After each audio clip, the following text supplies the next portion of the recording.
This is Frameform. Happy Wednesday, everybody. Thank you so much for joining us as we near the end of the 4th season of Frameform. And what a season it's been. We've been forging new territory outside of our Zoom studios and are venturing further into the world where in-person screenings are happening on a regular basis again. So over the summer, we were excited to have the opportunity to collaborate with the great Jennifer Scully Thurston, Frameform's first superfan and, as of this year, the new artistic director of American Dance Festival's Movies by Movers in Durham, North Carolina. Hannah and I had the opportunity to attend a weekend of this year's event and moderate the post-screening panels. One of the films screened that weekend was a documentary featuring pioneering transgender choreographer and dancer Sean Dorsey, produced by the San Francisco Bay Area PBS affiliate KQED as a part of their If Cities Could Dance series. The film, directed by Sean's longtime collaborator Lindsay Gauthier, goes by many different names, as you'll hear in the episode, and features excerpts from his latest show, The Lost Art of Dreaming, an evening-length invitation to embrace expansive imagination, reconnect with longing, connect with joy and pleasure, and propel ourselves toward loving futures. The film has screened at multiple festivals since its release and recently won an Emmy for Best Art Entertainment News at the National Academy of Television Arts and Sciences Northern California Area Emmy Awards. This panel was recorded in July 2023, a few days following a rapturous performance of The Lost Art of Dreaming to a sold-out house at the Reynolds Theater on Duke's campus. On the panel were Sean Dorsey, his dancers Noel Simons, Hector Jaime, and David Lay, costume designer Crystal Harford, and technical director Emily Paulson. Enjoy. Sean Dorsey, the cast, I'm so excited for y'all, and congratulations on your Emmy in this fantastic piece. Can you just tell us how you got an Emmy in the first place? Like, that's pretty amazing for a dance company coming out of San Francisco, and your story and everyone's story from the stage to the screen. So tell us a little something about that. Thank you. Yeah, I still can't believe that I literally have an Emmy Award in my house. So we were very blessed to get to make this film. It was produced by KQED, which is the Bay Area's local PBS station. And they had an incredible series called If Cities Could Dance, where they went to different cities across the country and would work with artists in that city who worked in all different genres and it was kind of like a love letter profile of the city through the eyes of that dance artist or dance company. So they approached me and asked if we would like to do an episode, and of course we said yes. I actually got to choose who I wanted to direct the episode, and so I chose the most amazing human, who is Lindsay Gauthier, who is a collaborator of Claire's. The two of these amazing humans run Wrapped Productions in San Francisco. So anyway, so that was the project and who produced the work. And then it was nominated for an Emmy Award, and then we went to the ceremony and didn't think we'd win, but then the voice of God. So the name of the film is Sean Dorsey Dance. Oh gosh, what is it? Sean Dorsey Dance, Dreaming, Trans and Queer Futures. It has a different title, and the entire project is Transgender Dancer Sean Dorsey Dreams of Limitless Futures for Trans and Queer Communities. I'm just saying that because what's amazing is the actual Emmy Awards that the team got, the director, producers, have the word transgender carved on an Emmy Award, which I'm pretty sure is a historic thing. So, yeah, so I have an Emmy in my house that says the word transgender. As the choreographer of the project, yes, it's very hard to believe it's true and a huge blessing. Massive congratulations. And yes, Lindsay Gauthier is indeed my boss. And we have worked together for many years, and she has worked with you for many more years. And I actually wanted to read a little message that she sent today. When I first saw Secret History of Love in 2012, it was transformative. It solidified in my mind the power of story to create empathy and compassion in the world. I knew then that I wanted to someday make a film with Sean Dorsey. So when KQED asked me, it was an immediate yes. I was so honored to tell Sean's story. I hope it is a beacon of light to whoever needs it right now, and that it plants seeds of compassion and empathy in every person it touches, just as Sean's work has always done for me.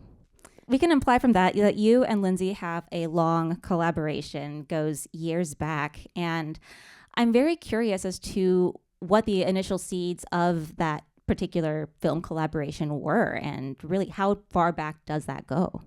So I started working with Lindsay, gosh, it was probably like 2011 at least, if not earlier. It might be 10.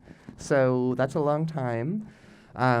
The project that Lindsay referred to was a show of ours called The Secret History of Love, which was built after I recorded oral history interviews with LGBTQI plus elders and seniors and asked them how on earth they managed to find love and community in decades past. And then the work featured their real life stories and voices in the show. Was that also? We started working together, technical director Emily Paulson, amazing, so long. We toured the work. We were presented in Atlanta, where we're actually going back in a few weeks. And Lindsay traveled with us and documented our work there, teaching in trans and queer communities, our performances, but also captured some of our next project, which was called The Missing Generation, in which I spent a couple of years traveling across the country and recording oral history interviews with longtime survivors from the early part of the AIDS epidemic. So Lindsay was part of capturing the secret history of love, and then the seeds of the missing generation and these incredible humans that I got to record interviews with. So, and we were dreaming at that time of creating some kind of a dance film or mini documentary, starting with that material that we captured in 2012. And so, you know, it just took a decade or so to materialize. Yeah. I have a question about bringing your stage work to the locations. I mean, if cities could dance. How did you come up with which pieces were going to be paired in those locations? Was that a collaborative effort amongst everyone? I just thought some of those works really transformed even more beyond the proscenium stage. So where did you find those locations? How long did it take to really find those right moments to really highlight the space beyond stage, beyond your arms and legs and all beyond? So If Cities Could Dance has been a pretty urban series. And I live in an urban space, San Francisco. But when I was asked to think about what locations I wanted to put my dance in, my brain went immediately to all these beautiful nature spots in San Francisco.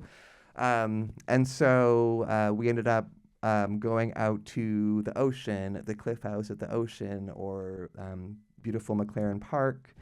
So Lindsay and I actually had to kind of scratch our head to like find a couple of concrete or urban type locations, which happened to be at Ocean Beach or other places. So I already had some spots in mind. To me, being near trees and water felt very important with this project, and being able to have our feet on grass and on the earth.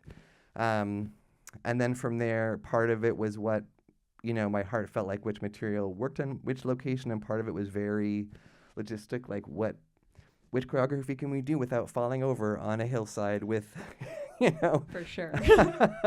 But maybe I'll pass the microphone down, and everyone who, was part of that could just speak to how each of those locations were. Like, I know the Cliff House was like 50 degrees below freezing. You're first. Oh, I don't know what to say.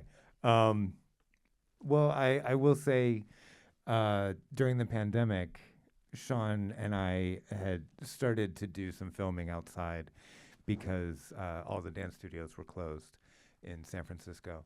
So that's when we kind of started dancing outside, was during the pandemic, and kind of doing some of that material that we had created out in nature, because that was all we had at that time. To me, it was just exciting, right? The change of locations, the settings, the way Sean and all of the people on board were managing the dancer and actually taking care of us, as opposed to like dance there, because I feel like a lot of directors do not take safety into consideration for the dancers. So it was really nice to know that or bodies and that goes beyond the legs and the arms, that we are able to mix somehow with the environment as opposed to just be a separate thing from what's happening around us. And I think that just works really well with how you take the movement and inspiration to get something out from there. I handled wardrobe for the film, and I did not make all of the costumes, but I did collaborate with Sean on the looks in the locations and what we wanted to see. I think when we were in the whites and the colors, we had a couple of costume changes before we decided on what that look was. The back of my car was my wardrobe closet for the day. And the giant gowns that I had to steam before carrying. And I'm like, how am I going to carry these to the thing? And Sean's like, oh, we'll get you a costume rack or two. And I'm like, wow, okay. Anything I want, Sean will get me. So I love it. Was there a particular costume that when you saw it in the space outside that you were just like, oh my gosh, it works. Like, this is so fitting. This just makes the piece and the choreography shine even more? I think my favorite was the blue gowns against the ocean, and the picture frame was probably my favorite. And then going back to a different location with the ocean, and then mirroring it with the maroon, and then the beach and the ocean side. So those were probably my favorite. I have to just tell an anecdote about, so at the end, early on I had this vision. I was like, I don't know about, from a cinematographer's perspective, but I had an image of like above, just because I knew that the work would have this on stage, this like 50-foot train as one of the costumes. And I had this image of, somehow being on a cliff and looking down at maybe all of us or some of us with this huge train. And so we did end up doing that on the beach. And I had not the train we use in this show, but another version of it that was heavier. And so, I just, first I had it around my waist the way it was built, and it ripped off within like 10 seconds. The wind was so strong, it literally ripped the fabric apart, like the actual threads of the fabric, it ripped apart. So then I had to hold it against like, I don't know how many miles an hour winds it was down there.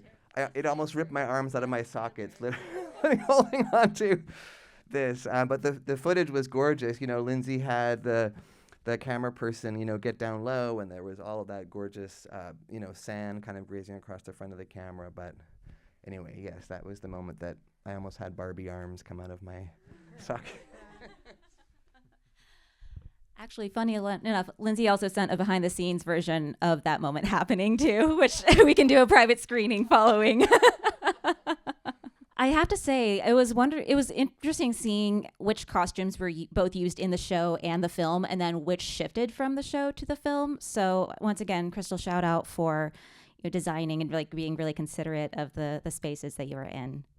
Something else that's incredibly impressive about the documentary, and it's something that I've really known about you for a long time, is the preservation of archive material and the use of that archive material, not just of your work, but of all the history of San Francisco. And I wanted to see if you had a hand in picking some of those clips and how you decided how they should be arranged as well. Thank you. So two-part answer. One is yes, I'm a huge trans queer history nerd, and I spent a decade of my choreographic work creating a trilogy of works that were rooted in oral histories and archival materials. So yes, huge. That was hugely important to me, was to ground the work in my transcestors and ancestors before me and what makes our work possible.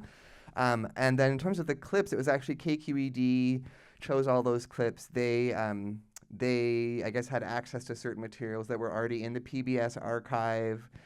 So that was purely the producers and Lindsay, choosing clips, and so it was all outside of my whatever creative vision, but they did a fabulous job. And I knew that was important to me, but that was 100% their magic and retrieval. We are at about 5 more minutes. I would love to take a couple of questions from the audience, probably about 2 or 3, and we're going to start right here. Hi, guys. What's up, y'all? Beautiful film. Awesome. Great stuff. I have a question. My question is, as a black man, when I go to a different state, I research where I'm going out of fear of what's going to happen. So, how do you decide where do you take your company? And how do you decide if it's somewhere that's not safe to push that boundary of going there?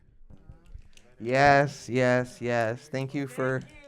No, because it's something we talked about. I was like, I don't go below south of the Dixie line. Yeah, I that's just real. don't. And this is like a higher non-racist state. But yeah, you know what I mean? I totally know what you mean. You know, as much as I can as a white trans person, thank you for sharing your truth.